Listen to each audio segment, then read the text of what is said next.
प्रवचन नंबर 18 मंगल गान थी शुरुआत करशुं।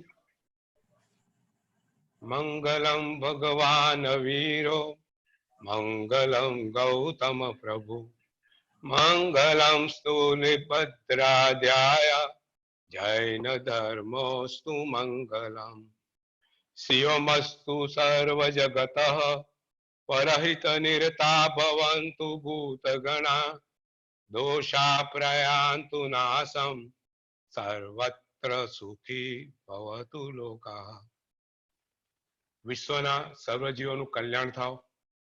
કોરોનાના મહામારીના આતંકમાંથી સર્વજીવો મુક્ત બને એવી ભાવના સાથે આપણે આપણું પ્રવચન આજની શરૂઆત કરીએ છીએ। એક બનેલી ઘટના છે, સૌને માટે આઈ ઓપનર છે। હમણાંની તાજેતરની જ ઘટના છે, આપણે બધાને ખબર છે। ઈરાનના શાહ મોહમ્મદ રેઝા પહલવી, બધાએ નામ સાંભળ્યું હશે। ઈરાનના છેલ્લા રાજા થઈ ગયા। એમનું મૃત્યુ હમણાં 1980 માં થયું છે। 1941 માં એ ઈરાનના રાજા બન્યા। એમના પિતા પણ રાજા હતા અને ઈરાનના રાજા 1941 માં બન્યા। વર્લ્ડ વોર 2 નો સમય હતો એ વખત। અને મોહમ્મદ રેઝા પહલવી બહુ હોશિયાર હતા। એમને સિચ્યુએશન જોઈ લીધું અને એને અમેરિકા અને બ્રિટન સાથે એમની દુશ્મનીથી એને દોસ્તીમાં ફેરફાર કરી કાઢી। ઈરાન પાસે પુષ્કળ ઓઇલ નીકળતું હતું અને જો ચતામાં એમને ઈરાનને સમૃદ્ધ બનાવી દીધું, ખૂબ પૈસા વાળું। સાઉદી અરેબિયા સાથે ટક્કર મારે એવો પૈસો એમની પાસે આવી ગયો। પણ ઈરાનના શાહ બહુ રંગીન મિજાજના હતા, મોજ-શોખ માનતા હતા। એટલે એમને પોતાની ઈરાનમાં પોતાનો એક અલાયદો મહેલ બનાવ્યો। પોતાનું સ્પેશિયલ સૈનિકનો વડો પણ પોતાનો મિત્ર, ખાસ અંગત મિત્ર। એટલે કોઈ એને કશું કરે નહીં। મહેલ બી એવો અદભુત બનાવેલો કે એમાંથી જેનો પ્લેન બહાર જાય, એને પોતાના પૈસા વડે દરેક દેશની અંદર પોતાની મિલકત બનાવી કે ક્યારે કશું બી થાય તો કોઈ બી દેશમાં જઈને વસવાટ કરી શકે। દરેક દેશના મોટા મોટા દેશના નાગરિક બની ગયા। અને આ ઈરાનના શાહ, એમની આ રંગીન પ્રવૃત્તિઓ, સ્ત્રીઓનો બહુ શોખ, ત્યાંના ઇસ્લામિક લોકોને પસંદ નહીં પડ્યું। અને નામ તો સાંભળ્યું છે બધાએ, મોહમ્મદ ખોમેની, એને એની સામે ઇસ્લામિક રિવોલ્યુશન ઊભું કર્યું। અને ઇસ્લામિક રિવોલ્યુશનને કારણે એક વખત એવો આવ્યો 1989 ફેબ્રુઆરીની 17મી તારીખ હતી અને રાત્રે એના પર મેસેજ આવી ગયો કે તમે આ તમારા મહેલમાં કેદ છો, તમારું કોઈ સૈન્ય તમારે તાબે નથી, બધા અમારે તાબે છે અને તમે આ મહેલ છોડીને જઈ નહીં શકો। ઈરાનનો શાહ હતો, વિશ્વમાં એનું માન હતું, અમેરિકાનો મિત્ર હતો, દરેક દેશમાં એના મહેલ હતા, એને રહેવાની જગ્યા હતી, બધા દેશનો નાગરિક હતો। એને બધા દેશમાં ફોન કરી જોયા, બધા દેશમાં કહી દીધું કે ત્યાંથી ઇસ્લામિક રિવોલ્યુશને તમારી સત્તા કબજે કરી લીધી છે। એ લોકો એમને ના પાડી છે કે તમારે એને પરમિશન આપવી નહીં દેશમાં આવવા। પરિસ્થિતિ જુઓ, જે માણસ એક દિવસ પહેલા આખા વિશ્વમાં સૌથી શ્રીમંતમાં શ્રીમંત વ્યક્તિ હતો, વિશ્વમાં ક્યાંય ફરી શકે, રહી શકે એવી પરિસ્થિતિ હતી, એ માણસ એક જ દિવસમાં એના મહેલમાં કેદ થઈ ગયો। એની બધી સંપત્તિ નકામી થઈ ગઈ, એને કોઈ બચાવવાનું રહ્યું નહીં, એનું પોતાનું સૈન્ય બી પારકું થઈ ગયું, એનો પોતાનો દોસ્ત જે સૈન્યનો વડો હતો એ પારકો થઈ ગયો। પછી તો ઘણું ચાલ્યું અને છેલ્લે એમને ઇજિપ્તમાં ભાગી જવાની રજા આપી ને ઇજિપ્તમાં ભાગી ગયા। પણ વાત આપણી કહેવાની એ છે કે તમારું તમે જે માનો બધું મારું છે, બધું ધારું કરી શકું એમ છું. જીવનના બધા સુખો મને જીવન અંત સુધી મને મળી શકે એમ છે, પણ બધું ક્યાં સુધી? જ્યાં સુધી તમારું પુણ્ય કર્મ સાપતું છે ત્યાં સુધી. જે દિવસે તમારું પુણ્ય કર્મ જતું રહ્યું એ સમય પછી કોઈ તમારું રહેતું નથી, પૈસો તમારો રહેતો નથી. હા બોલો મીનાબેન. હેલો, એક સેકન્ડ, મને તમારો એક સેકન્ડ મને તમારો અવાજ નહીં સંભળાતો. હા સોરી મારું મ્યુટ હતું. હા ઓકે. આપણને બધું ખબર છે, આપણને દુઃખ આવે ને ત્યારે પણ આપણને ગ્લાની પણ થાય છે, પણ તો પણ સમહાવ એમાંથી છૂટી નથી શકાતું. આપણને દુઃખ આવે તો એમ થાય લાઈક આપણે આપણી રીતે કોઈક વાર રડી લઈએ કે કોઈ વાર કઈ કરી લઈએ કે કોઈ વાર કઈને કઈ કહી દઈએ કે આ બરોબર નથી, પણ તો પણ એમાંથી નીકળી નથી શકતા. બરાબર. હવે તમે જુઓ કે કોઈના પર દુઃખ આવે ને તો દરેક જીવ ની જે પ્રક્રિયા છે, રિએક્શન હોય છે ને અલગ અલગ હોય છે. તમને સમજાવું કે ભારતમાં કોઈ ગરીબ મજૂર હોય અને મજૂર પાસેથી કોઈ માણસ આવીને 100 રૂપિયા ચૂકવી લે, 100 રૂપિયાની આપણે કોઈ કિંમત હોતી નથી. એ મજૂર પાસેથી 100 રૂપિયા કોઈ ચૂકવી લે તો મજૂર શું કરે? એ સામેવાળાને મારી પણ કાઢે.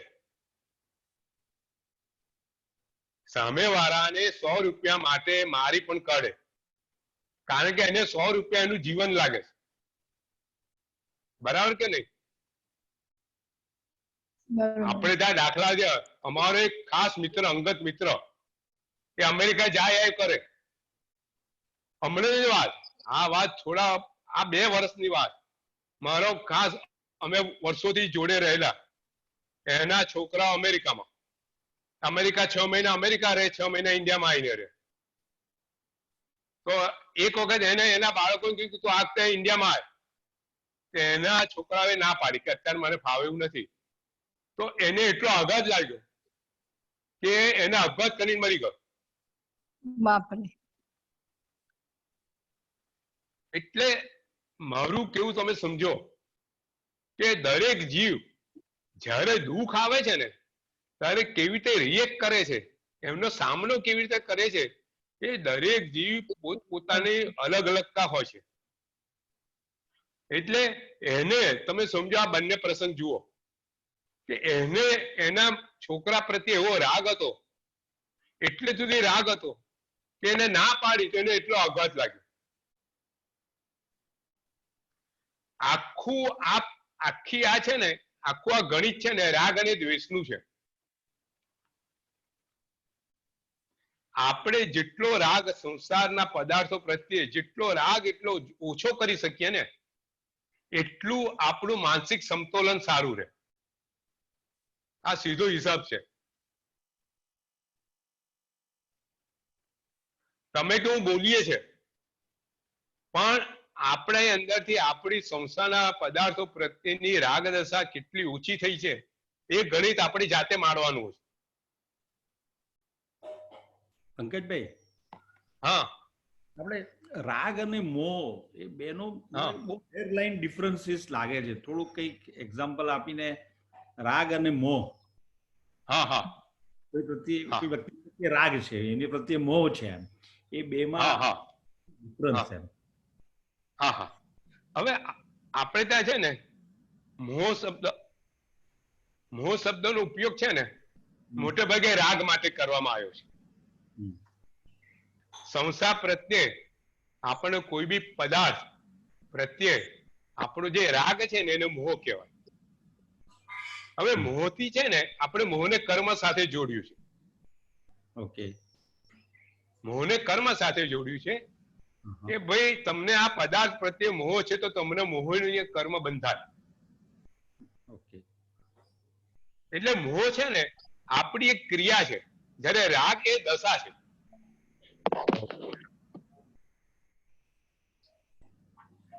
ભગવાન વિતરાગ દશામાં હતા,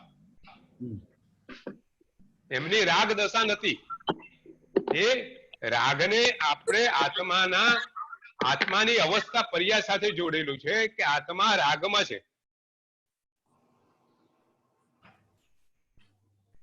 એટલે રાગ હોય ને ત્યાં દ્વેષ હોય.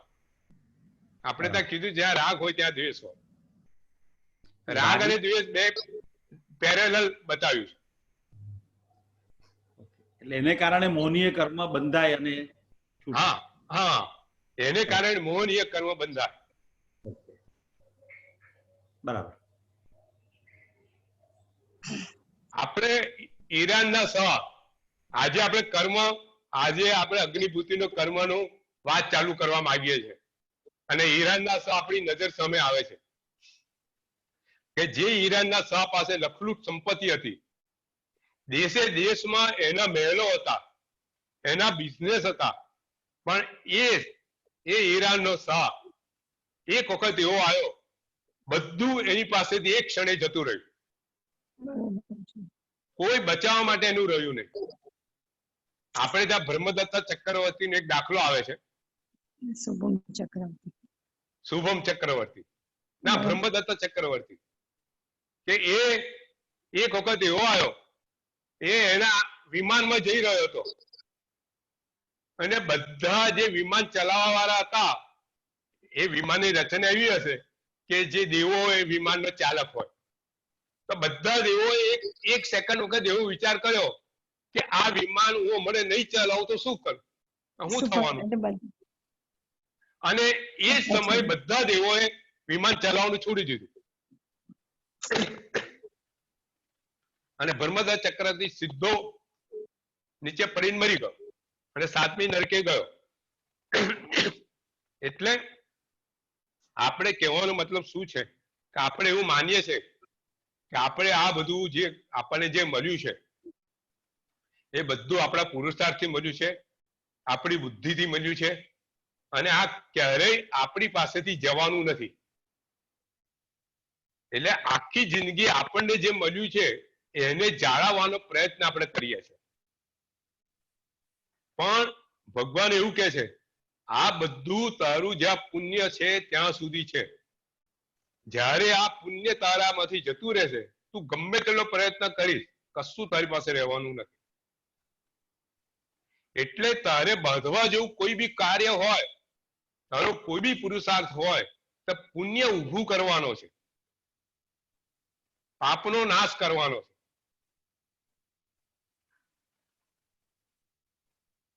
આજે આપણે અગ્નિભૂતિ દ્વારા પુણ્ય કર્મ અને પાપ કર્મ એટલે કર્મ આજે અગ્નિભૂતિ દ્વારા કર્મના અસ્તિત્વ ભગવાન મહાવીર સ્વામી અને અગ્નિભૂતિ વચ્ચે જે ચર્ચા થાય છે એ આપણે સમજીશું, આગળ જાણીશું. ગયા પ્રવચનો સુધી ઇન્દ્રભૂતિ ગૌતમ અને આત્માના અસ્તિત્વ વિશે શંકા હતી.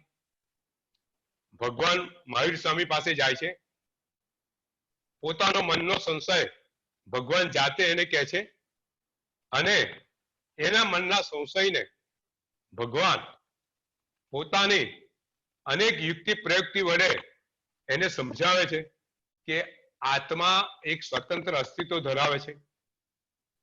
અને ગૌતમ સ્વામીનો સંશય ત્યાં દૂર થાય છે અને ગૌતમ સ્વામી ત્યાં ભગવાન પાસે દીક્ષા લે છે, પ્રથમ ગંધર્વ બને છે. આપણી વાત એ છે કે એક વાત કરું કે ગૌતમ સ્વામીએ પોતાનો સંશય કોઈને કીધો નતો, બરાબર? આ હકીકત છે, બરાબર છે? તો એ સંશય નતો કીધો તો એનાથી થયું શું કે એક એનું મિથ્યાત્વ, એક ખોટી માન્યતા એની અંદર 50 વર્ષની ઉંમર સુધી રહી, બરાબર છે? બરાબર છે. એટલે જ્યારે એને સંશય, હજુ તો એને ભગવાનને કીધો નથી, પણ એનું પુણ્ય એવું ભગવાને જાતે એનો સંશય કીધો. ગૌતમ સ્વામીએ સંશય કેમ કોઈને વાત નહીં કરી?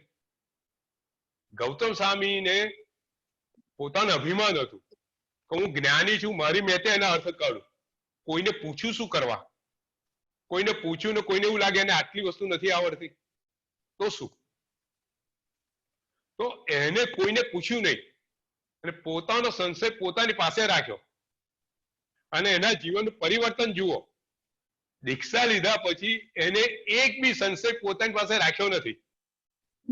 હવે તો એમને એવું જ્ઞાન હતું કે પોતાનો સંશય પોતે જાતે જ્ઞાન મૂકે તો એને સાચો જવાબ મળી શકે એવો હતો, પણ એને ક્યાંય પોતાનો સંશય પોતે અર્થ કરવાને બદલે હંમેશા ભગવાનને પૂછ્યો. હવે આપણી દશા જુઓ. મારું કહેવાનું અહીંયા છે, આપણને જે કઈ સંશય છે, આપણે કશું વાત આવે તો શું કહીએ કે ભગવાનની વાત તો 2500 વર્ષ જૂની હતી. ભગવાને આ વિજ્ઞાનને ક્યાં જોયેલું છે? ભગવાન ક્યાં ઇલેક્ટ્રિસિટી હતી? ક્યાં ટીવી હતું? ક્યાં મોબાઈલ હતું? ભગવાનને આ જે સિદ્ધાંતો બનાયા, જે આચારો બનાયા, એ બધું એ વખતનું હતું.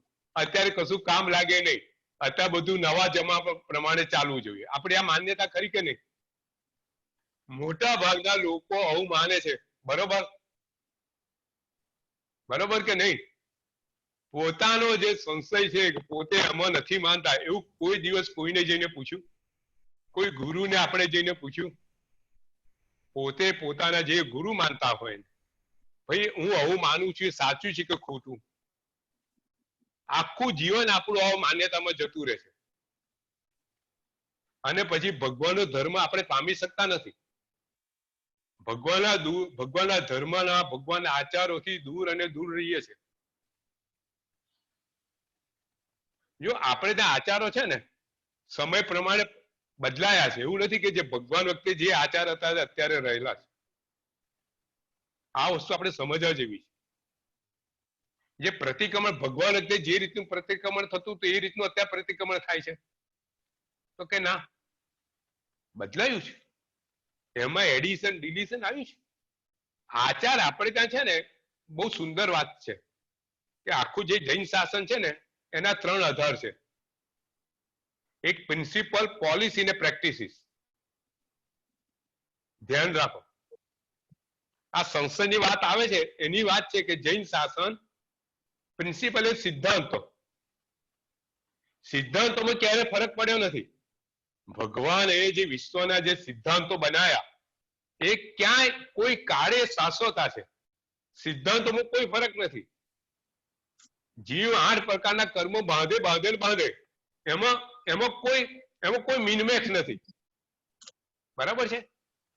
એટલે પ્રિન્સિપલ પછી પોલિસી બને. તમે જુઓ કોઈ કોર્પોરેટ હોય પહેલા પ્રિન્સિપલ્સ બનાવે, ઓબ્જેક્ટિવ બનાવે, પછી પોલિસી બનાવે એના પ્રમાણે. બરાબર ને? પોલિસી એટલે નીતિ. પ્રિન્સિપલ સિદ્ધાંત ઉપરથી નીતિ થાય. હવે નીતિ છે ને નીતિના ઘડવૈયા હોય. પ્રિન્સિપલ તો એક ને એક રહે, પણ ઘડવૈયા બદલાય તેમ નીતિ બદલાય. બરાબર ને? એ સૌધર્મ સ્વામી પછી જંબુ સ્વામી આયા તો એ સમય પ્રમાણે નીતિને બદલે કે ભાઈ આ સમય આવો છે, નીતિ આવી રાખો. પછી પ્રેક્ટિસિસ બદલાય. તો દસકા પ્રેક્ટિસિસ બદલાય કે જમાનો બદલાયો છે તો થોડી પ્રેક્ટિસ બદલો. હવે આવું કરવા જેવું છે, આવું કરો. પણ જે મુખ્ય સિદ્ધાંત છે ભગવાનનો સિદ્ધાંત જળવાઈ રહે અને એ રીતે આપણે કાર્ય કરવાનું. ભગવાનનો સિદ્ધાંત એ છે કે તમે જે પાપ કરે એનું પ્રાયશ્ચિત કરો. આ સિદ્ધાંત છે ને જીવને રાગ દશામાંથી મુક્ત, જીવને શુદ્ધ કરવામાંથી તમારા પાપનું પ્રાયશ્ચિત કરો, પ્રતિક્રમણ કરો. તો આ આચાર મૂળભૂત આચાર છે, સૈદ્ધાંતિક છે. તો એ બધા એ સિદ્ધાંત જળવાઈ રહેવાના, આચારો બદલાતા જાય.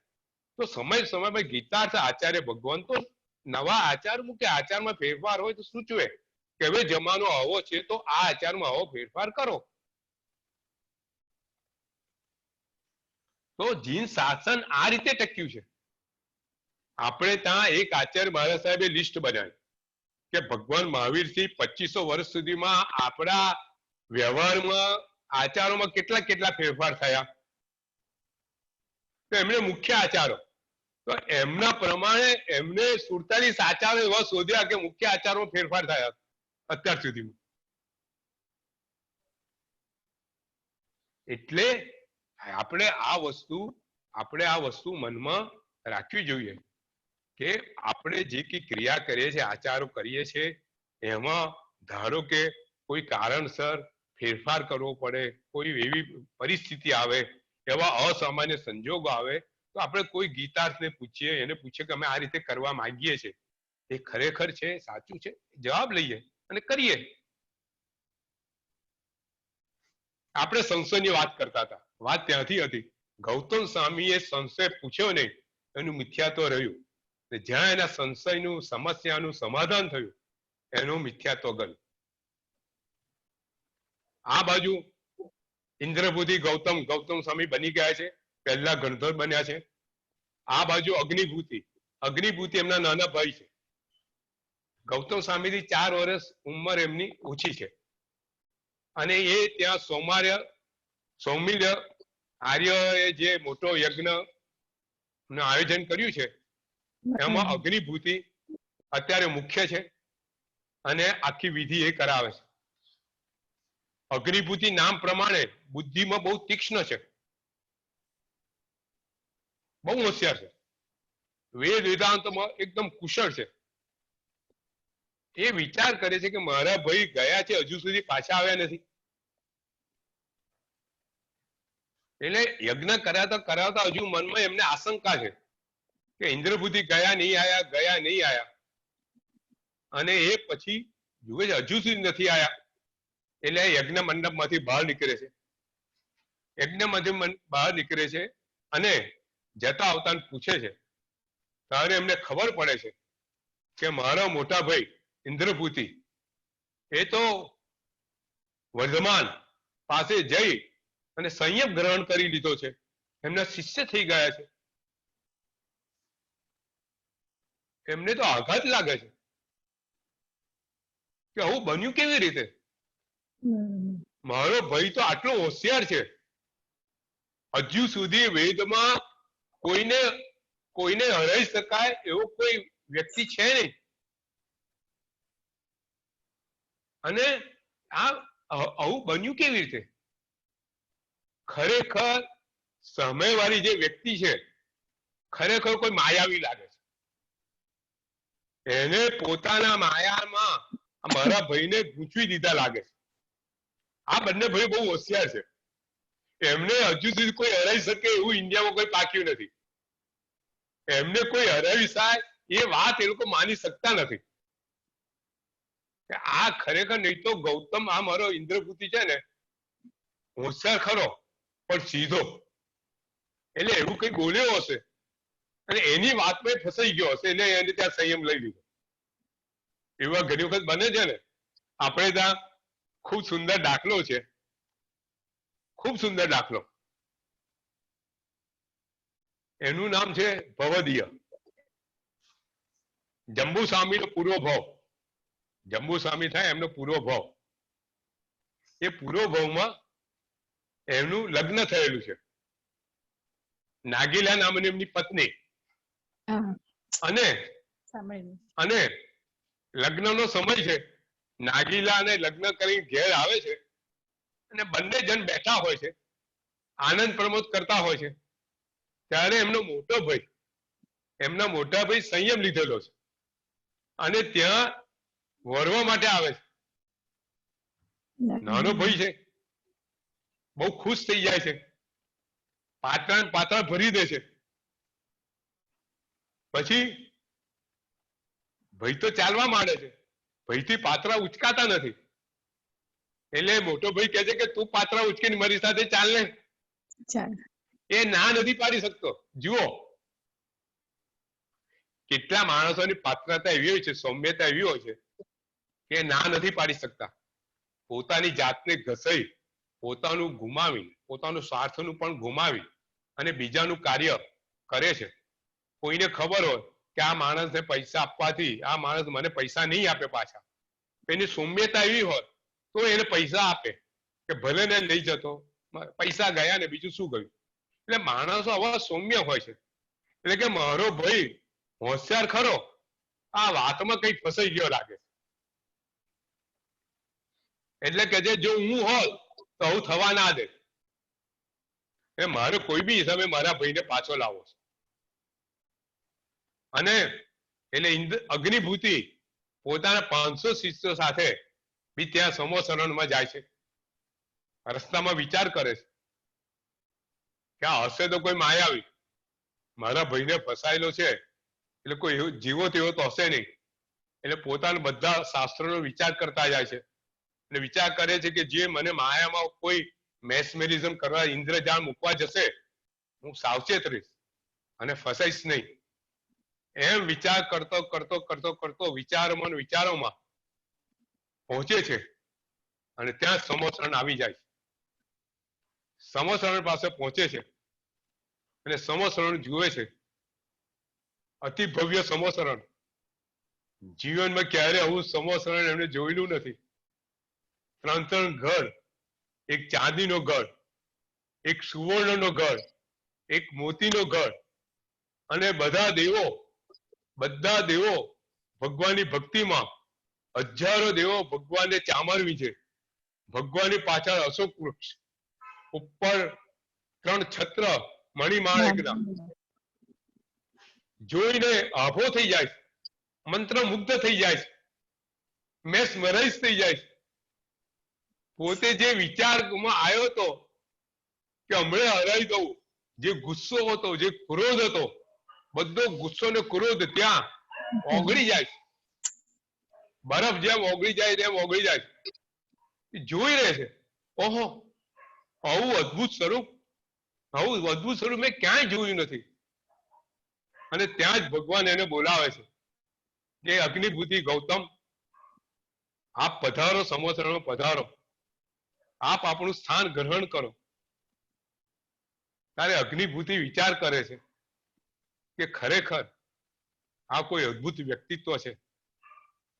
આ ખરેખર જે સર્વજ્ઞ, જૈન શાસ્ત્રમાં કીધેલા સર્વજ્ઞ એ લાગે છે. તો હું એને મારા મનમાં જે સંશય છે વર્ષોનો, એ જો કે તો માનું, એ એવો વિચાર કરે છે. અને ત્યાં જ ભગવાન કહે છે કે અગ્નિભૂતિ, તમે મનમાં વિચાર કરી રહ્યા છો કે મારા મનમાં જે સંશય છે એનું મને કોઈ સમાધાન કરી આપે. તો અગ્નિભૂતિ ગૌતમ, તમારા મનમાં સંશય છે કે આ વિશ્વમાં કર્મ નામનું તત્વ છે કે નહીં. એને બેઝિક કન્સેપ્ટ છે. એને કર્મ નામના તત્વના અસ્તિત્વ વિશે શંકા છે. ઇન્દ્રભૂતિ ને ગૌતમને શેના પર શંકા હતી? આત્મા નામનું તત્વ જગતમાં અસ્તિત્વ ધરાવે છે કે નહીં. અહીંયા એને શંકા છે કે કર્મ નામનું તત્વ અસ્તિત્વ ધરાવે છે કે નહીં જગતમાં. કર્મ છે કે નહીં? અને જો કર્મ હોય તો ક્યાંક દેખાવું જોઈએ. કર્મ હોય તો ક્યાંક કોઈ રીતે તો દેખાવું જોઈએ ને. કોઈ વસ્તુ હોય એનું અસ્તિત્વ દેખાવું જોઈએ. તો કર્મ અસ્તિત્વ ધરાવતું નથી. એટલે ભગવાન કહે છે અગ્નિભૂતિ, તને વેદ વાક્યોથી, તે બધા શાસ્ત્રો ભણ્યા, જાત જાતના શાસ્ત્રો ભણ્યા, તે ન્યાયિક શાસ્ત્ર, સાંખ્ય દર્શન ભણ્યું, ન્યાય શાસ્ત્ર ભણ્યું, વેદ ભણ્યો.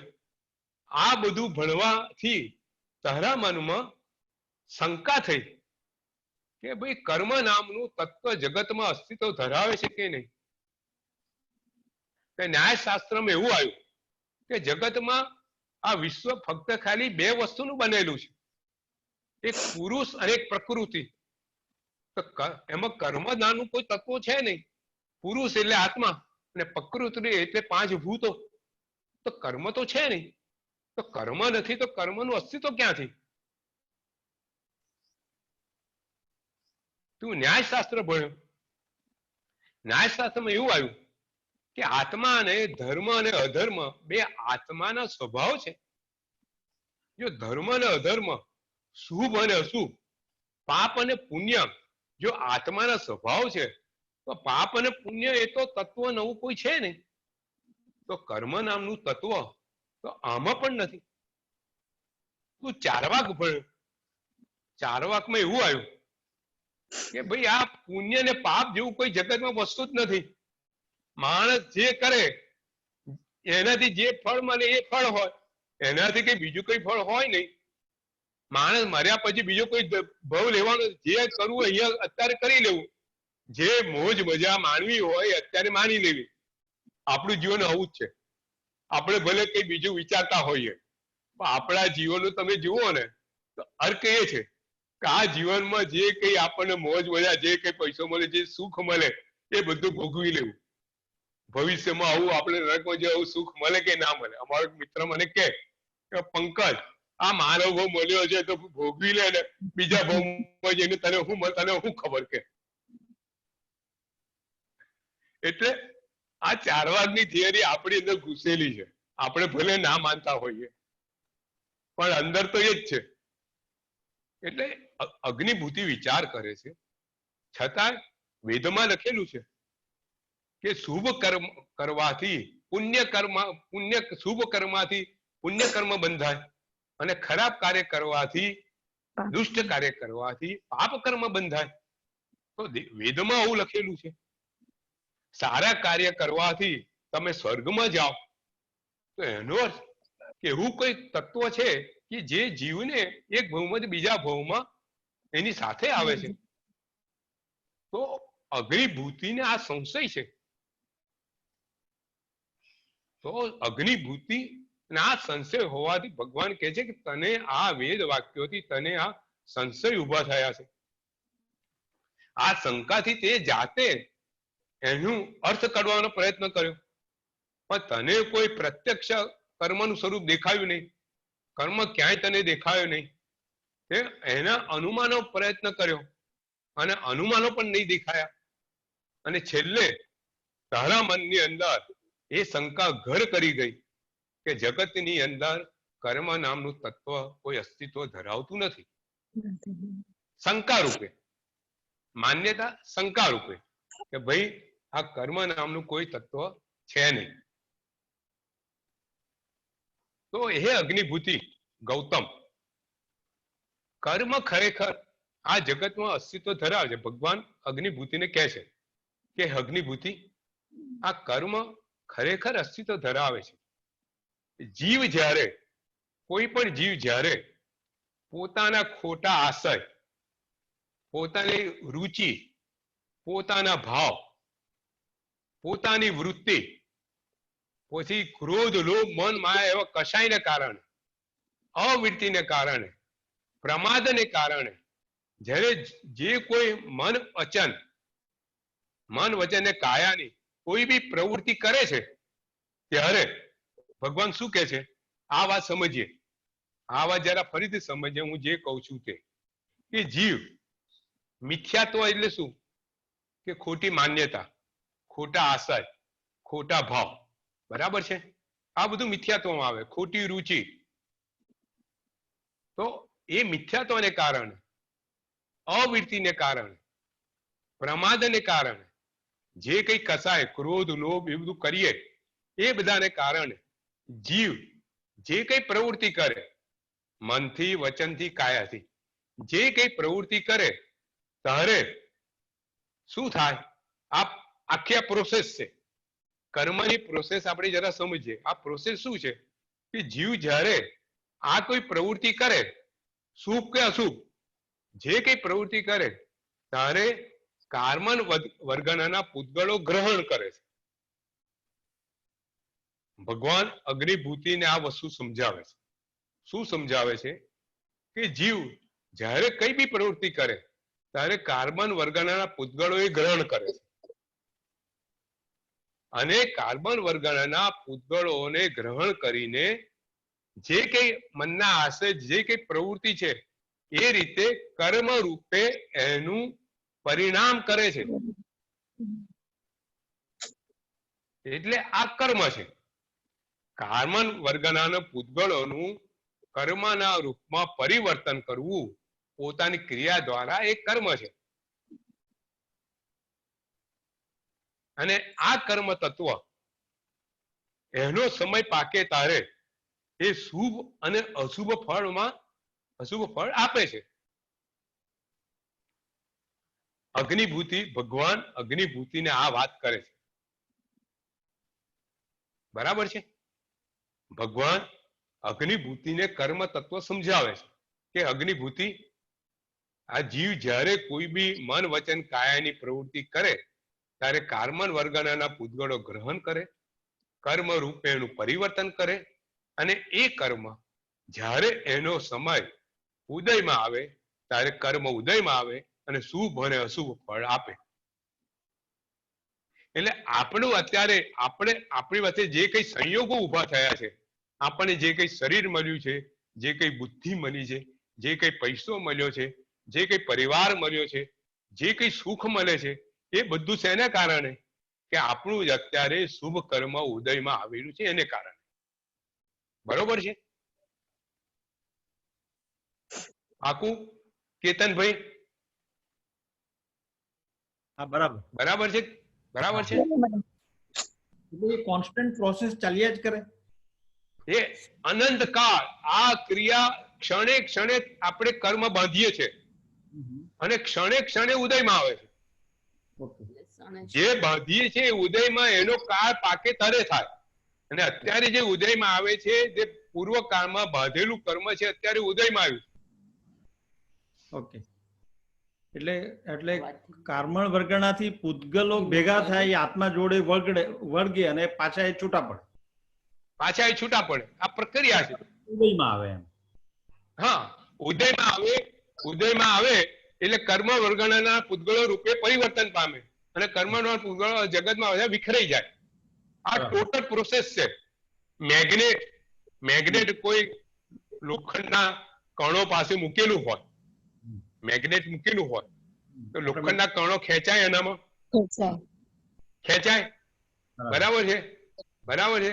અને મેગ્નેટ ખેંચી લો, દૂર લઈ જાઓ ફોર્સથી, તો કણો પાછા વિખરાઈ જાય. બરાબર. બસ આ પ્રક્રિયા છે. બિલકુલ આ પ્રક્રિયા છે, બિલકુલ ફિઝિકલ પ્રક્રિયા છે.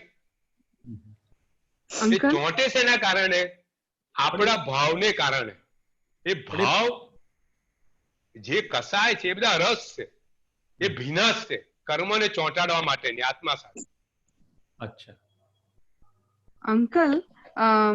एक क्वेश्चन है कि जब जो क्षण में कर्म लगते हैं तो उस क्षण में कर्म की निर्जरा भी होती है, या एक बार में एक ही, like it's one way entry, मतलब या तो आपके कर्म लग रहे हैं या एक ही क्षण में दोनों हो सकते हैं?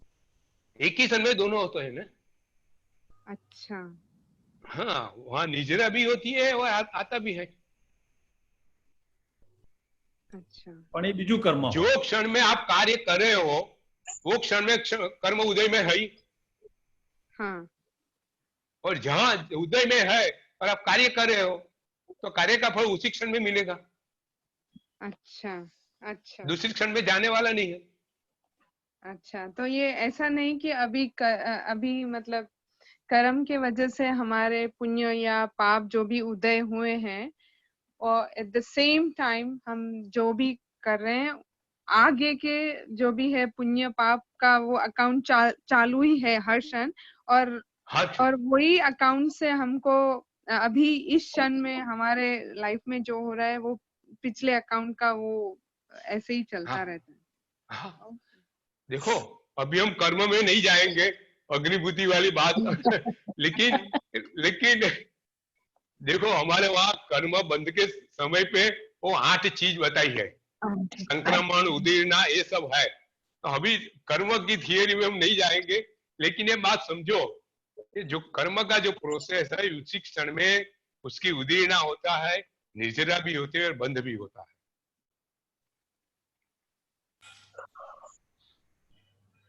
अभी अग्निभूति सुन रहा है.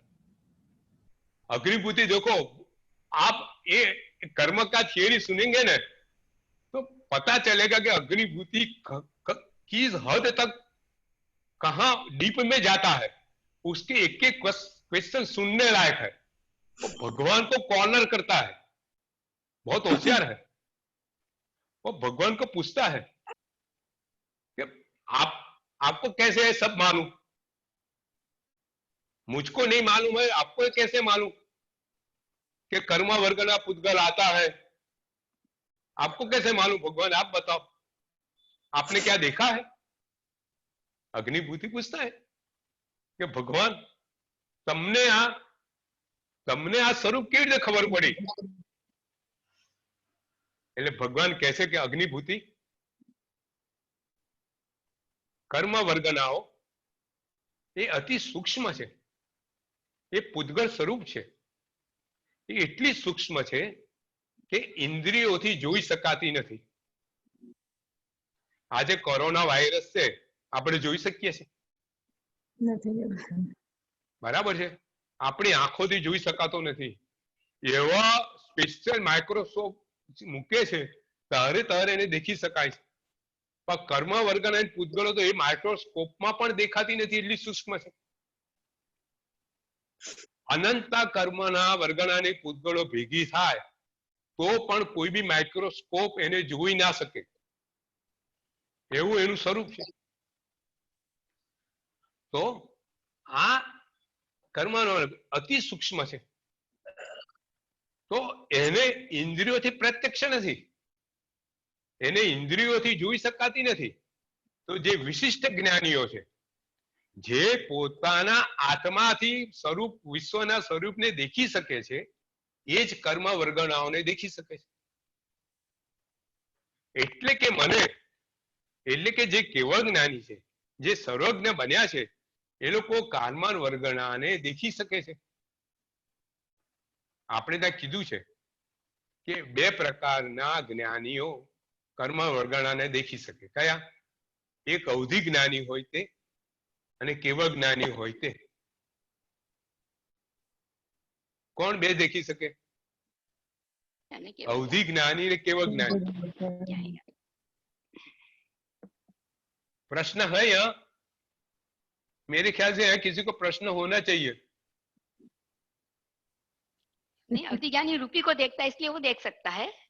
हाँ, मनोपर्व ज्ञान वो तो खाली रूपी अरूपी देखता है, पर मन की देखता है, खाली मन की वर्गणाओं को देखता है. हाँ, वो सिर्फ मन की वर्गना देखता है, मनोपर्व ज्ञान. बराबर है. तो भगवान से कम विषय उसका. हाँ, अवधि ज्ञानी का विषय कम है, उसका शुद्ध भले ही है, पर अवधि ज्ञानी से उसका विषय कम है. कम है, कम है. बराबर है, बिल्कुल. तो ભગવાન ઇન્દ્રપુતિને કહે છે કે જેને આત્માનું જ્ઞાન પ્રત્યક્ષ છે તે કર્મ વર્ગણાને જોઈ શકે છે. હું તને બીજી રીતે કર્મ વર્ગણાનું સ્વરૂપ, કર્મનું અસ્તિત્વ બતાવું કે જગતમાં તું જે કઈ જોઈ રહ્યો છે, કોઈને સુખ છે, કોઈને દુઃખ છે, કોઈ ગરીબ છે, કોઈ શ્રીમંત છે, કોઈ રોગી છે, કોઈ નિરોગી છે, કોઈ મનુષ્ય છે, કોઈ તિર્યંત છે, આ બધા જે સુખ દુઃખ જે જગતમાં જોઈ રહ્યો છું એની પાછળ કોઈ કારણ અવશ્ય હોવું જોઈએ. ભગવાન અગ્નિભૂતિને સમજાવે છે. બરાબર છે. જગતમાં આપણે સુખી દુઃખી, કોઈને સુખી ને કોઈ દુઃખી જોઈ રહ્યા છે, એની પાછળ કોઈ કારણ અવશ્ય હોવું જોઈએ. આ કારણ બીજું કોઈને પણ કર્મ છે. કર્મ આપણે જોઈ શકતા નથી. ભગવાન એને સમજાવે છે કે જે રીતે માટીમાં, જમીનમાં કોઈ છોડ ઉગ્યો છે, એ છોડ ઉગ્યો છે એને કારણે કે જમીનની અંદર એનું બીજ પડ્યું છે. बराबर છે. ये जमीन में जो छोड़ है, जमीन का छोड़ को हम देख रहे हैं, वृक्ष को देख रहे हैं, लेकिन कि जमीन के अंदर जो बीज है उसको हम देख नहीं रहे हैं. बीज तो अदृश्य है, लेकिन हमको मालूम है ये बीज है, इसीलिए ये छोड़ है. बराबर है ने? ये छोड़ किसके लिए है? वो जमीन है इसीलिए छोड़ है. हमने खातर दिया इसीलिए छोड़ है? नहीं, वो तो निमित्त कारण है. लेकिन जो बीज है वो बीज के कारण ही छोड़ है। जो बीज है वो कर्म तत्व है। तो अग्निभूति ये अनुमान से भी तू मान के कर्म का अस्तित्व है, लेकिन अग्निभूति ऐसे मानने वाला नहीं है। अग्निभूति पूछता है भगवान तुम बताते हो कि सुख और दुख का कारण जो अदृश्य है कर्म है, लेकिन मैं तो देख रहा हूं कि अच्छा शरीर सुख का कारण है, ये संपत्ति सुख का कारण है, मेरी बुद्धि सुख का कारण है, मेरे परिवार सुख का कारण है। तो अभी ये सब सुख का कारण मेरा शरीर है, मेरी बुद्धि है, मेरी संपत्ति है, मेरा पैसा है, मेरा परिवार है। अगर सुख का कारण ये है, किसी को रोग है वो दुख का कारण है, तो मेरे सामने ये सब कारण है, प्रत्यक्ष है, मैं देख सकता हूं ये कारण है। तो जो मैं न देख सकूं कर्म आप बता रहे हो उसको मैं क्यों मानूं? देखो मीनाबेन, बरोबर देखो भगवान कोई प्रश्न करता है। देखो हमारी मान्यता भी ये है, अग्निभूति बोलता है ना, वो अग्निभूति हमारी ओर से बोलता है हमको सुख कहां लगता है, हमको अच्छा शरीर और सुख लगता है, बराबर है ना नीलम बेन? हमारी सुख की मान्यता कहां पे पड़ी है? पैसे में पड़ी है। देखो हमको दुख क्यों लगता है, हमारी मान्यता कहां है? आपका जो प्रश्न था ना प्रवचन के मीनाबेन, आपका प्रश्न था कि हमको दुख क्यों लगता है, क्योंकि हमारी मान्यता कहां पे है? हमारी मान्यता इस शरीर में से, ये पैसे में से बाहर आएगी, तब हमारे पास से पैसा चला जाएगा, तब हमको दुख नहीं होगा।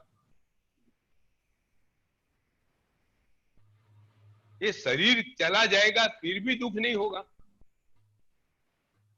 क्योंकि शरीर को हम सुख का साधन मानते नहीं है। लेकिन हमारी अभी मान्यता वो नहीं है। अभी जो अग्निभूति बताता है वही हमारी मान्यता है, बराबर है ना नीलम बेन? बराबर है।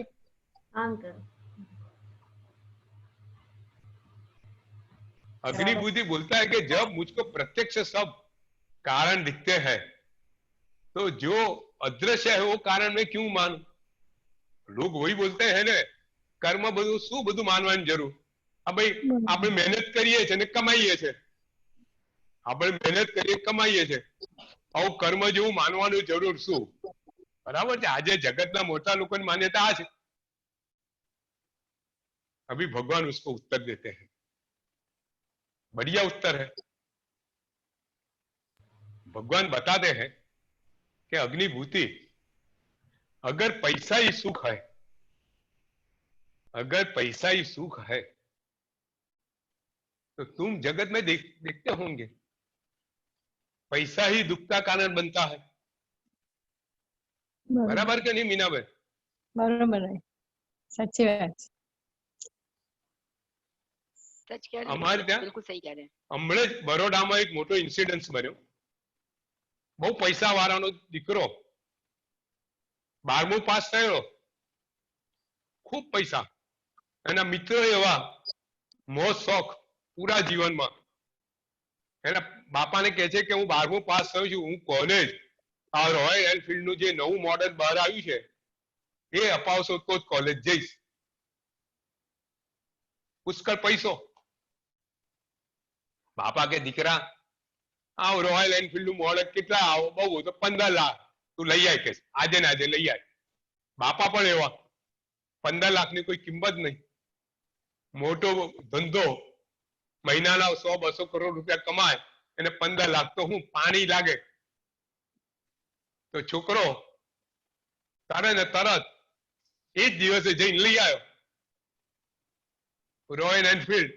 મને એનું નામ તો ખબર નહીં, પણ 750 cc નું હશે એકદમ। અને એ જ રાત્રે એના ભાઈબંધને લઈ ફરવા નીકળ્યો અને સ્પીડમાં દોડાવ્યું ને એક્સિડન્ટ, ત્યાં જ મરી ગયો। એ જ પૈસો, એ જ રોયલ એનફિલ્ડ જે સુખનું કારણ માનતો હતો એ જ ત્યાં મરી ગયો. ભગવાન કહે છે આ તું પૈસો સુખનું કારણ માને છે એ તારા દુઃખનું કારણ હોઈ શકે. આ તું સારી સારી વાનગી તું સુખનું કારણ માને છે એ બી તારા દુઃખનું કારણ હોઈ શકે. અમારે ત્યાં એક મિત્ર હતો, અમે બાળપણના મિત્રો. એ ભાઈનું નામ વાઘજી. વાઘ એટલે टाइगर, એને અમે તો वाघजी कहिए. बहुत बढ़िया शरीर और पहलवान जैसा शरीर उसका. वो साइकिल चलाएगा, वो कॉलेज में जाता था, हमारे घर से university was around 7 kilometre away. वो साइकिल, हम सब साइकिल लेके जाते थे. वो साइकिल सिर्फ 7 मिनट में यूनिवर्सिटी पहुंच जाता था. Only 7 to 8 minutes he will reach to the university. ऐसा उसका शरीर. वो उसका गुलाब जामुन का बहुत शौक था. तो उसका फ्रेंड है, तो महाविद्यालय विद्यालय में हर एक संडे उसको ले जाते थे गुलाब जामुन खाने के लिए.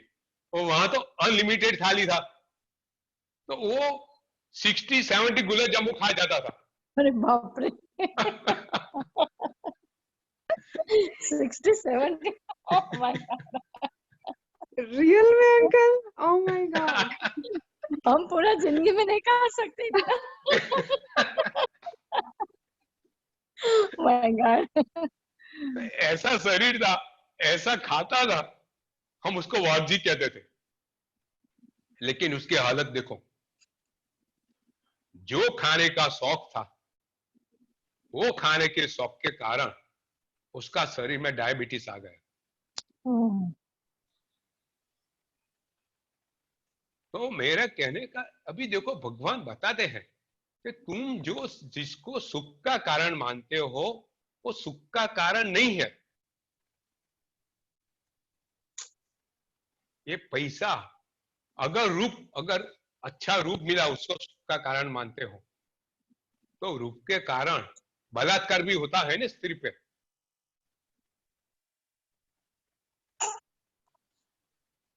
तो रूप भी वो सुख का कारण नहीं बन सकता है. प्रतिष्ठा सुख का कारण मानते हो तो प्रतिष्ठा के कारण आपको डैमेज भी हो सकता है. अगर आप इतने अच्छे पद पे पहुंच गए, आपके इतने दुश्मन बन जाएंगे लोग, आपको पद से हटाने की कोशिश करेंगे, आपका मर्डर भी कर सकेंगे. तो ये सब क्या है? भगवान अग्निभीति को समझा रहे हैं कि तुम जिसको सुख का कारण मानते हो वो सुख का कारण नहीं है. ये तुम जगत में देख रहे हो, जिसका कारण दुख का कारण जिसको मानते हो दुख का कारण नहीं है. सुख और दुख का कारण सिर्फ आपने जो पुण्य शुभ कर्म का जब उदय आता है वो शुभ होता है, वो अच्छा होता है. जो अशुभ कर्म का उदय आता है तो वो आपको दुख का कारण बनता है. कोई क्वेश्चन है यहाँ पे? भगवान उसको समझा रहे हैं. अंकल एक चीज मेरे को पूछना था कि हाँ. बोलते हैं कि गौतम में विनय बहुत था. हाँ. तो मतलब जो आस्था जो बोलते हैं धर्म के प्रति, तो मतलब हाँ. वो अगर महावीर स्वामी ने दिन को रात बोला तो वो रात मान लेंगे, उसको फिर शंका नहीं करेंगे, राइट? बिल्कुल बिल्कुल. लेकिन भगवान महावीर बोलेंगे नहीं नहीं दिन को रात. नहीं वो तो नहीं बोलेंगे, लेकिन वही बात थी ना. देखो समझो. हाँ. संतोष बहन बात समझो. गौतम स्वामी को भगवान को एक क्यों श्रद्धा थी? ये मूल बात है. हाँ. आप उसकी डिटेल में जाओ. गौतम स्वामी को भगवान पे श्रद्धा क्यों थी? भगवान ने उसका जो मन का संशय था गौतम स्वामी ने किसको नहीं बताया था. ये बहुत बड़ी चीज है. वो संशय बता के उसका ऐसे समाधान किया। कैसे? वहां तक कि उसका जो प्रश्न आते थे उसको समझाते गए समझाते गए समझाते गए, अंत तक उसका वेद का जो अर्थ निकाला था वो वेद का सही अर्थ उसको समझाया, तभी उसकी श्रद्धा बनी। और उसकी पात्रता ऐसी थी, श्रद्धा तो थी, लेकिन उसने सोचा कि मैंने अभिमान किया अभी तक, तो इसीलिए मैं सच्ची चीज समझ नहीं पाया। मेरा संशय मेरे मेरे मेरे पास रखा, तो मैं सच्ची चीज जिंदगी पर समझ नहीं पाया। तो अभी उसने पूरा संशय कभी अपने आप उसका अर्थ निकालना नहीं समझा कि अच्छा है। हमेशा गौतम स्वामी बनने के बाद जो कोई संशय था वो सिर्फ भगवान को ही पूछते थे।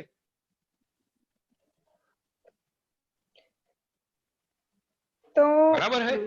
तो गौतम स्वामी के मन में प्रश्न उठते थे और महावीर स्वामी को उनके ज्ञान से आघात हो जाता था कि उनके प्रश्न क्या है, और वो वैसे ही बोलते थे, या गुरु गौतम मतलब वो अपने मुंह से पूछते थे क्वेश्चन? पूछते थे। कभी कभी ऐसा नहीं है, हमारे वहां उसका डिटेलिंग नहीं किया है कि प्रश्न पूछा है कि प्रश्न उसमें मन में संशय हुआ है, लेकिन एक बात तो थी कि हमारे वहां ऐसा तो लिखा है कि गौतम स्वामी ने ये प्रश्न पूछा और भगवान ने ये जवाब दिया। बराबर है। तो पूछते थे।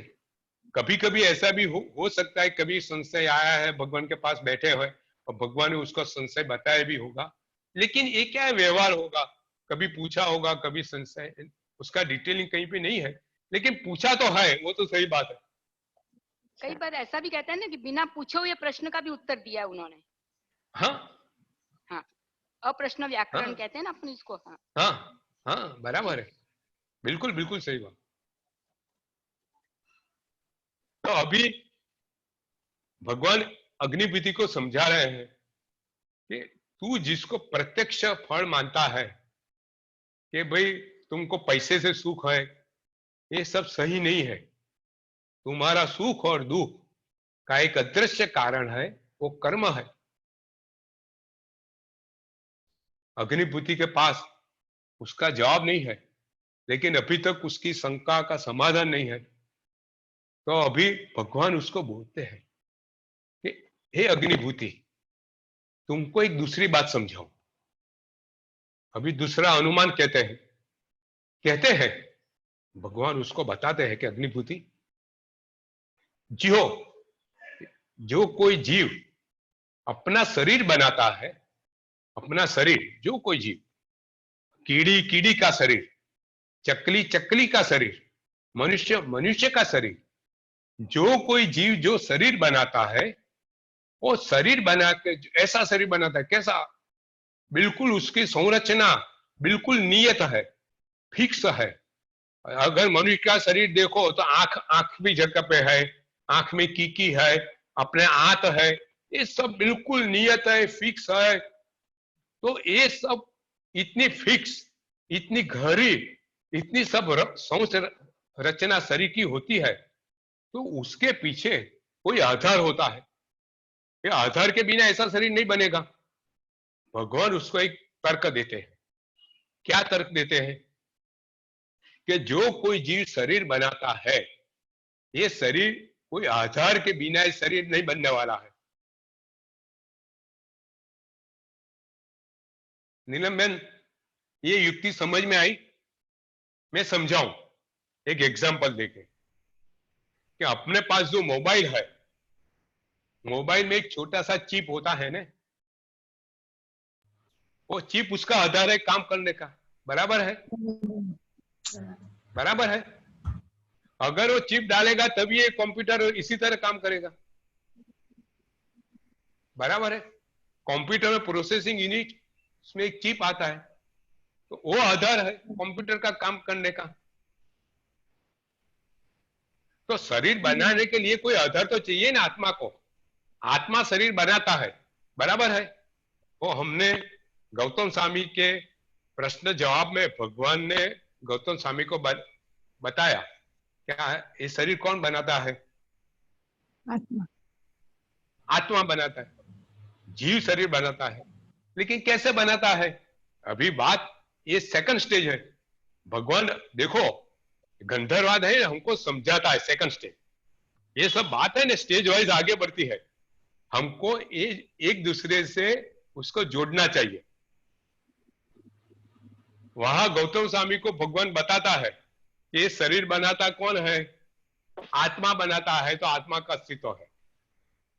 अभी भगवान अग्निभूति को समझा रहा है, जो शरीर आधार बनता है मतलब उसका कारण ना गुरुजी, आधार मतलब कारण ना, कारण कारण कारण से कारण ना? कारण नहीं, आधार मतलब वो उसके सपोर्ट, कोई उससे सपोर्ट लेके बेस। बनाता है। हाँ, ओके, कार्बन बेस। वर्गना की पुद्गल लेके बनाता है, औदारिक ठीक है। वर्गना ग्रहण करता है, उसका ठीक निमित्त है, होता है। हम बराबर। पैसा लेके कोई चीज खरीदते हैं, हम्म, बाजार में जाते हैं, हम जी बोलते हैं कि देखो ये 100 रुपया ये चीज लाओ, तो 100 रुपया आधार बनता है चीज खरीदने का। बराबर जी है? जी जी, हाँ, बराबर बराबर। बराबर है। तो भगवान बताते हैं एक कर्म, जो जीव दूसरे भव में जाता है तो अपने कार्बन शरीर लेके जाता है, और ये कार्बन शरीर का आधार लेके जीव ये नया शरीर बनाता है। भगवान अग्निभूति को समझा रहे हैं हम्म, कि जो कुछ शरीर बनता है वो कार्बन शरीर से बनता है। तो कार्बन शरीर कैसा आया? कर्म तत्वों से आया। तो हे अग्निभूति, तू कर्म तत्व का स्वीकार कर। ये जो शरीर बनता है वो कर्म तत्व, कर्मन शरीर के आधार में बनता है, इसीलिए तू कर्म तत्व का स्वीकार कर। बराबर है? यहाँ कोई क्वेश्चन है अपने को? देखो हम डीप में जा रहे हैं, और हर एक स्टेज पे अगर किसी को क्वेश्चन है, अगर वो पूछे तो वो अच्छा रहेगा, तो क्योंकि things become more and more clear to us. बिल्कुल बिल्कुल। अभी देखो अग्निभूति ऐसे मानने वाला नहीं है, हमको तो सिंपल चीज लगती है, हमने तो मान लिया, लेकिन अग्निभूति नहीं मानता है।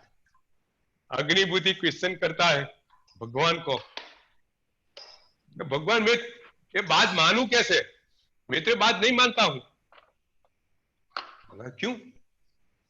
क्योंकि वो तो जीव अपने पूर्व भव से शरीर, कोई शरीर लेके आता होगा, और वो शरीर से आधार के शरीर बनाता होगा। ऐसा मैं क्यों नहीं मानूं? देखो एक बड़ा शास्त्र है, एक अग्निभूति जो क्वेश्चन करता है ना, वो ऐसे अपने दिमाग में कुछ आया और ऐसे क्वेश्चन के, ऐसा नहीं है। वो बड़ा शास्त्र लेके आया है। ये शास्त्र क्या है? ये शास्त्र ऐसा है कि अपना जो नया भाव, नया शरीर बनता है ना, वो पुराने शरीर में से बनता है। ऐसा एक शास्त्र है। तो जला दिया, पुराना हाँ शरीर तो जला देते हैं, नष्ट हो हाँ, तो जाता है। भगवान तो बड़ा, लेकिन वो बोलते हैं पुराना शरीर भले जला दिया, लेकिन उसकी संस्कार रह जाते हैं, तो उससे नया शरीर बनता है। मनुष्य का शरीर मनुष्य ही बनता है, चकली का शरीर चकली ही रहता है। सुधर्मा स्वामी के आएगा एक गंधर्वाद में, जो जीव पूर्वभव में था वही उसका पुनर्भव ऐसा ही होगा, वो पुराना शरीर लेके ही नया शरीर बनता है। तो भगवान उसको जवाब देते हैं कि हे अग्निभूति, नीलम बहन ने बताया वही कि अग्निभूति, जो पुराना शरीर है उसको तो नाश हो जाता है, तो वो शरीर कैसे नया शरीर के साथ आएगा बनाने के लिए? और दूसरी चीज, तुम ये शरीर के साथ, जीव के साथ कोई शरीर जाता है वो देख भी नहीं सकते हो, तुमने कभी देखा नहीं है कि कोई शरीर उसके साथ गया है नया शरीर बनाने के लिए। तो तुम्हारी तो ये बात भी अयोग्य है। और तीसरी बात, अगर तुम मानोगे कि ऐसा कोई अंश शरीर जाता होगा तो जो दिखाई नहीं देता है वो तो कार्बन शरीर है। वही तो मैं तुमको बताता हूं कि एक सूक्ष्म शरीर शरीर के साथ जाता है, वो कार्बन शरीर है और जिसके आधार पे शरीर बनता है। तो अग्निभूति अभी तो मानो कि कर्म का अस्तित्व है, लेकिन अग्निभूति मानता नहीं है, अभी भी नहीं मानता है। वो क्वेश्चन करता है। देखो उसका क्वेश्चन कि भगवान आपकी बात योग्य नहीं है, आपकी युक्ति में खामी है। कौन सी खामी है? तो अगर मैं मानूं कि वो अशरीरी है, जो जीव जाता है वो अशरीरी है, और अशरीरी अपने आप शरीर को बनाता है, उसके लिए एक दूसरे कार्बन शरीर की जरूरत क्यों है बनाने के लिए? देखो इंटेलिजेंट है ना, अग्निभूति का इंटेलिजेंस लेवल देखो। हमारे दिमाग में जवाब नहीं है, प्रश्न नहीं आया, उनके दिमाग में प्रश्न है। भगवान उसको समझाते हैं, भगवान उसको उत्तर देते हैं कि देखो अग्निभूति, अगर ये जीव अशरीरी है, उसके साथ कार्बन शरीर नहीं है, तो ये मुक्त जीव हुआ, ये तो मुक्त आत्मा हुआ। अगर मुक्त आत्मा है तो फिर उसको दूसरा शरीर बनाने का प्रयोजन क्यों है? बराबर है ना? अगर अशरीरी है, वो मुक्त आत्मा है, तो मुक्त आत्मा दूसरा शरीर क्यों बनाएगा? अगर दूसरा शरीर बनाएगा तो सब मुक्त आत्मा, जो सिद्ध आत्मा है अनंत, वो सब शरीर बनाने लगेंगे। वो तो मुक्त है, तो फिर शरीर बना के शरीर का विसर्जन ये सब प्रवृत्ति क्यों करेगा? तो तुम्हारा जो युक्ति है, तुम्हारी जो तर्क है कि अशरीरी है आत्मा, वो ही शरीर बनाता है, वो योग्य नहीं है। वो अपने आप अपने साथ कार्बन शरीर को लाता है और उससे वो शरीर बनाता है। लेकिन अग्निभूति अभी भी मानता नहीं है। नीलम बहन, नितिन अभी भी मानता नहीं है अग्निभूति। वो इंटेलिजेंट है, वो बताता है कि भाई भगवान अभी भी तुम्हारी बात मुझको मंजूर नहीं है, तुम्हारी युक्ति में अभी भी खामी है। भगवान कौन सी खामी? अग्निभूति अभी भी तुमको खामी लग रही है। ऐसा नहीं बताता है, मैं बताता हूं। भगवान बोलते हैं अग्निभूति, तुम्हारे मन में अभी भी एक संशय है। भगवान उसको ऐसा बोलता है, तुम ये सोच रहे हो कि ये आत्मा का स्वभाव ही है और ये स्वभाव के कारण वो शरीर बनाता है। ये स्वभाव है शरीर बनाने का, तो उसको स्वभाव होने से उसको कार्बन वर्गना की जरूरत नहीं है, तो इसीलिए वो शरीर, वो स्वभाव से शरीर बनाता है। तो भगवान उसको उत्तर देता है कि अग्निभूति, तुम्हारे संशय भी सही नहीं है। क्यों सही नहीं है? कि देखो, अगर उसका स्वभाव है शरीर बनाने का, तो आत्मा दूसरे वैविध्यपूर्ण शरीर क्यों बनाएगा? वो कीड़ी का शरीर क्यों बनाएगा? वो चकली का शरीर क्यों बनाएगा? वो मनुष्य का शरीर क्यों बनाएगा? वो रोग वाला शरीर क्यों बनाएगा? वो देह वाला ही शरीर क्यों नहीं बनाएगा? वो दुख दरिद्र वाला शरीर क्यों बनाएगा? अगर तुम आत्मा का स्वभावी शरीर बनाने का है, तो पूर्ण शरीर लंबे समय अमर है ऐसा शरीर क्यों नहीं बनाएगा? मतलब आत्मा का स्वभाव नहीं है। आत्मा अपने साथ कार्बन शरीर लाता है और कार्बन शरीर के आधार से वो नया शरीर बनाता है।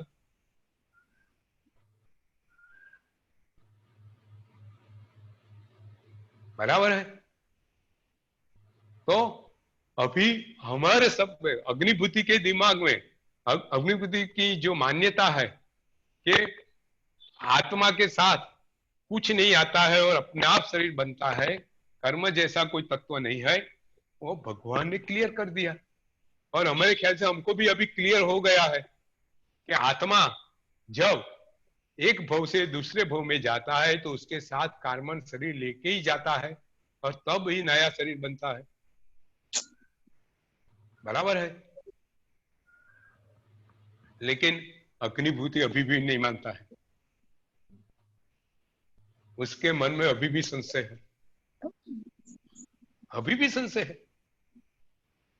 अग्निभूति ऐसे छोड़ने वाला थोड़ा है भगवान को, उसके साथ गंधर्व उसको बनने का है ना, और वो केवल ज्ञानी बनने वाला है।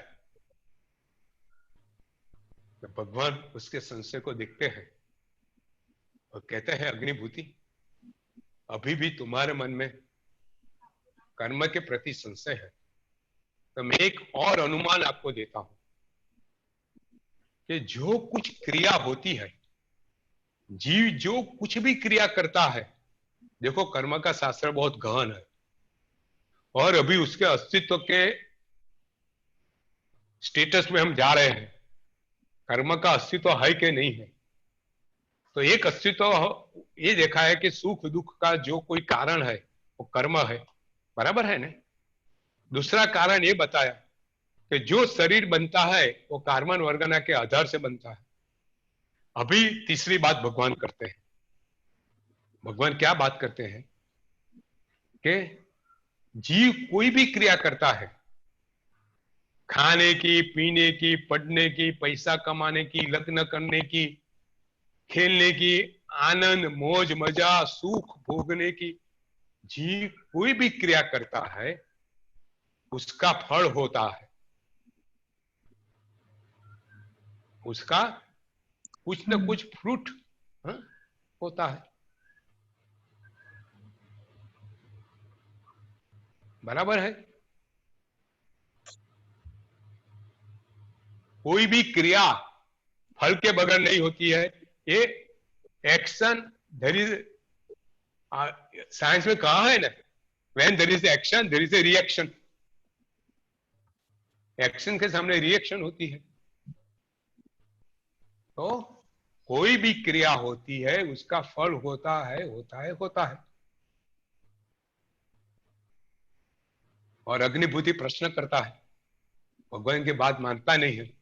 वो क्या प्रश्न करता है और भगवान उसको क्या समझाता है, बहुत सुनने लायक है, बहुत इंटरेस्टिंग है।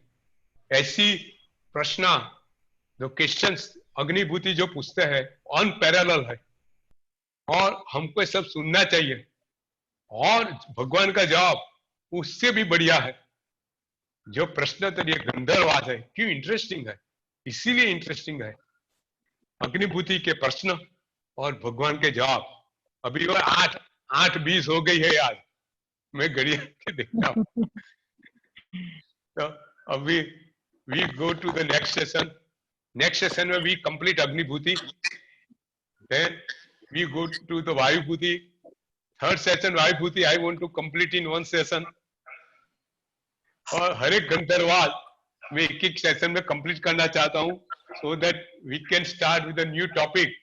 न्यू टॉपिक मैंने चैतल को बोला है, सबको बोलो कि न्यू टॉपिक कौन सा होना चाहिए। चैतल का सजेशन था, संकित का भी सजेशन था, आप लोगों का भी कुछ भी सजेशन है चैतल से बात कर लेना। देन जैसे गंधर्वाद खत्म होगा we immediately start with a new one. और ऐसी चीज लेके जो जीवन में उपयोगी है। हमारे जीवन में जो कुछ चीज आप अमेरिका और अभी तो क्या है कि अभी मोबाइल पे जूम पे बहुत ज्ञानी लोग लेक्चर देते हैं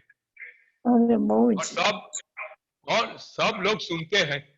तो मेरा कहने का क्या है, हम ऐसा टॉपिक सुनेंगे लेंगे जो लोग ज्यादातर कवर नहीं होता है, लोग ज्यादा कवर नहीं करते हैं, ऐसा टॉपिक लेंगे जो जैसे गंधर्वाद कोई ज्यादा कवर नहीं करता है। देखो समझो, लोगों ज्ञान सार कवर करते हैं, ये सब कवर करते हैं, लेकिन ये टॉपिक गंधर्वाद ज्यादातर कोई लेता नहीं, उसमें मजा आता है। और ये टॉपिक भी देखो बहुत इंटरेस्टिंग है, वो ज्ञान तर्क का है ना, तो हम सबको पसंद आता है और बेसिक चीज है। तो इसीलिए ऐसा कोई टॉपिक सुने लेंगे हमको इंटरेस्टिंग लगे, कुछ स्टोरी आए, और हमको ये चीज नई नई चीज सुनने समझने के लिए मिले ऐसा, और मुझको भी नया नया चीज पढ़ने का मिले। जी कर्मवाद लेंगे बराबर तो है। भी अच्छा है। गुरु जी कर्मवाद लें तो, कर्मवाद। हाँ देखो आप सब, मेरा कहने का क्या है कि सबके साथ कर्मवाद आप स्टोरी के साथ बताइए, कर्मवाद को आप महापुरुषों की स्टोरी के कथा के साथ सुनाइए कर्मवाद। हाँ बराबर है, वो भी हो सकता है। सब मेरा क्या है कि सबका विचार लेंगे सबके साथ बैठ के। जी चैतल इज डिसाइडिंग, चैतल विल डिसाइड। हाँ बिल्कुल सबका हम विचार लेंगे, सबके साथ लेंगे। कर्मवाद में क्या है, मैंने अमेरिका में कर्मवाद का मेरे ख्याल से 12-13 लेक्चर लिए थे। ओ अच्छा। हाँ तो वो एक चीज है मेरे सामने, लेकिन कर्मवाद नहीं ले सकते, कर्मवाद ले सकते हैं, लेकिन हम सबकी चीज लेंगे। और जो चीज सबको, एक चीज है मैंने नाम उसका फैंटास्टिक वॉयज दिया है। फैंटास्टिक वॉयज, फैंटास्टिक वॉयज मतलब हमारा मोक्ष, हमारी जो सफर है, मोक्ष की सफर, वो क्या है? It is a fantastic voyage. हमारी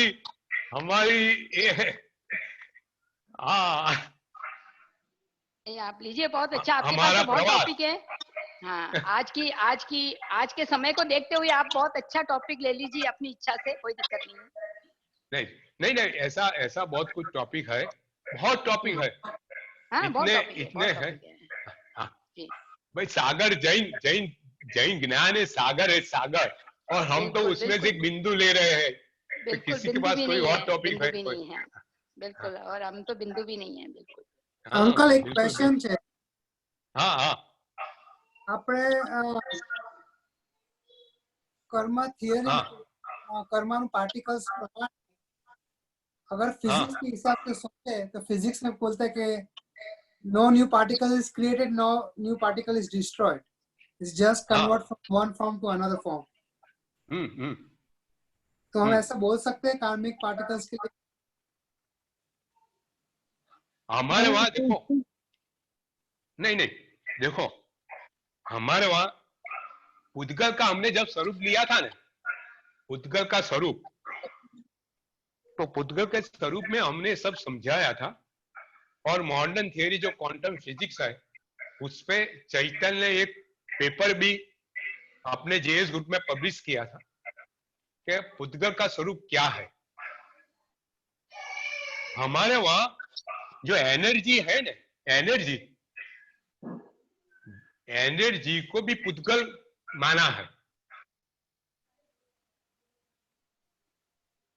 एनर्जी मतलब लाइट एनर्जी है, न्यूक्लियर एनर्जी है, केमिकल एनर्जी है, मैग्नेटिक एनर्जी, सब एनर्जी है ना, एनर्जी को भी पुद्गल का स्वरूप माना है। और देखो आइंस्टाइन थियरी क्या बोलती है, mass can be converted to energy, E is equal to mc square. ये फॉर्मूला तो हमारे सामने है ना। हाँ। और भगवान ने भी ये बताया है कि पुद्गल जो है वो परिवर्तनशील है। पुद्गल का जो डेफिनेशन है ना, जो मूलभूत डेफिनेशन ही परिवर्तन है। पुद्गल का स्वरूप, पुद्गल मतलब क्या? पुद वत्ता गल। पुद मतलब भेगा थવું, गल मतलब छूटा थવું। पुद्गल એટલે શું કે જે સંયોજન અને વિભાજનથી બને એ પુદ્ગલ। સાદી સીધી વાત, બહુ ઊંડા ના જઈએ તો આ વસ્તુ આપણે સમજીએ કે પુદ્ગલ એટલે શું, કે જે સંયોજન અને વિભાજનથી બને એ પુદ્ગલ। એટલે પુદ્ગલ બધા પરિવર્તનશીલ હોય છે, બરાબર છે? બરાબર। એનું નામ જ પુદ્ગલ। એટલે પુદ્ગલ, કોઈ બી પુદ્ગલ એનું પરિવર્તન થાય। હવે કયા પુદ્ગલનું શેમાં પરિવર્તન થાય એ આખી બીજો પ્રોસેસ છે, બરાબર છે? બધા પુદ્ગલ સરખા હોતા નથી, દરેક પુદ્ગલ અલગ અલગ છે। અનંત પુદ્ગલો છે, દરેક પુદ્ગલનું સ્વરૂપ અલગ છે। અને આજે વિજ્ઞાને જે પોતે એ પેલું એક્સેલેટર પાર્ટિકલ જે બનાવ્યો અને એમાં પૂતગલને લાઇટ એનર્જી ની ગતિથી મૂકીને મેગ્નેટિક ફિલ્ડ વડે એને તોડ્યો અને જે નવું પરમાણુ બન્યું એ બી હજુ એના બી વિભાજન થઈ શકે છે આપણા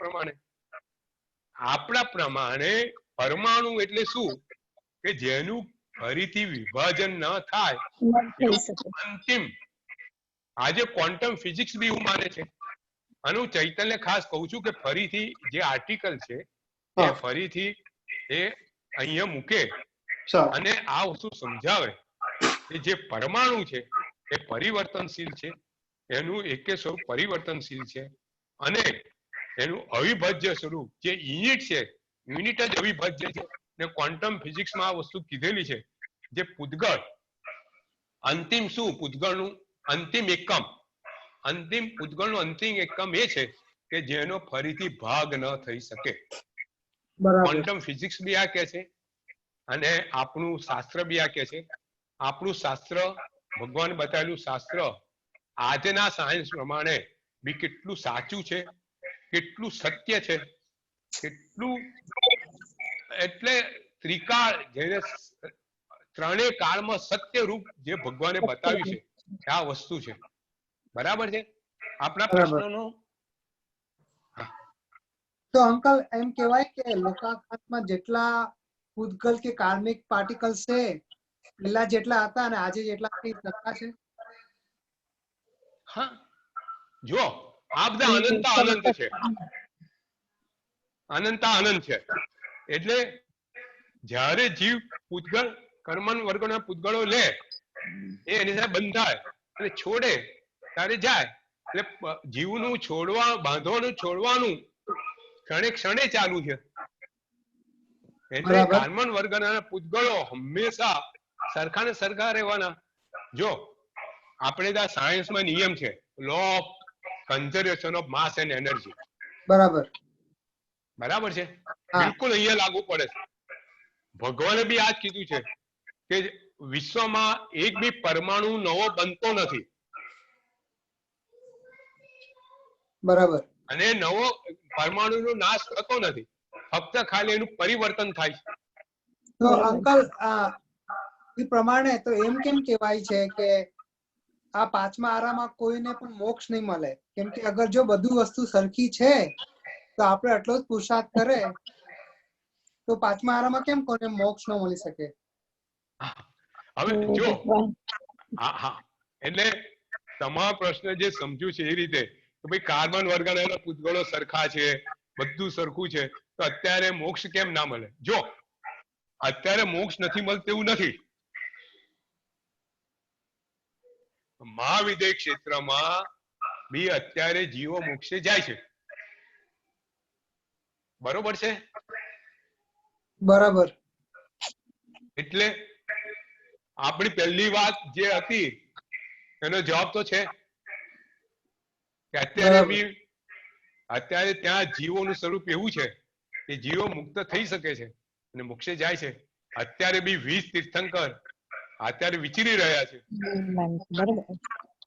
બરોબર છે? તો અત્યારે જીવો મોક્ષે ના જાય એવું તો છે નહીં. અત્યારે બી જીવો મોક્ષે જાય છે. એટલે છે ને એ તો ભરત ક્ષેત્રમાં છે. મહાવિદ્ય ક્ષેત્રમાં હંમેશા ચોથો આરો હોય છે. તો આપણો આરો ને એનો આરો ફરક થઈ ગયો એટલે ત્યાં થઈ શકે છે ને, ત્યાં ચોથો આરો છે એટલે. હા, ચોથો આરો એ તો રહેવાનું ને. બધા જીવ કેમ મોક્ષે ના જાય? અમુક અભવ્ય હોય ને અમુક ભવ્ય હોય.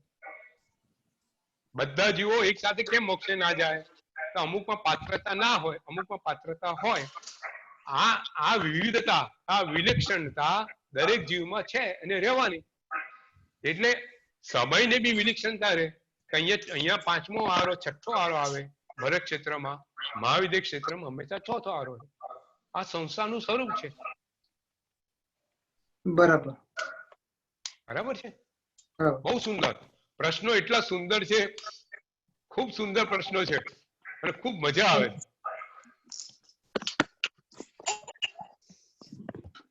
આપણે પેલા મીનાબેનનો સ્ટાર્ટિંગમાં ક્વેશ્ચન હતો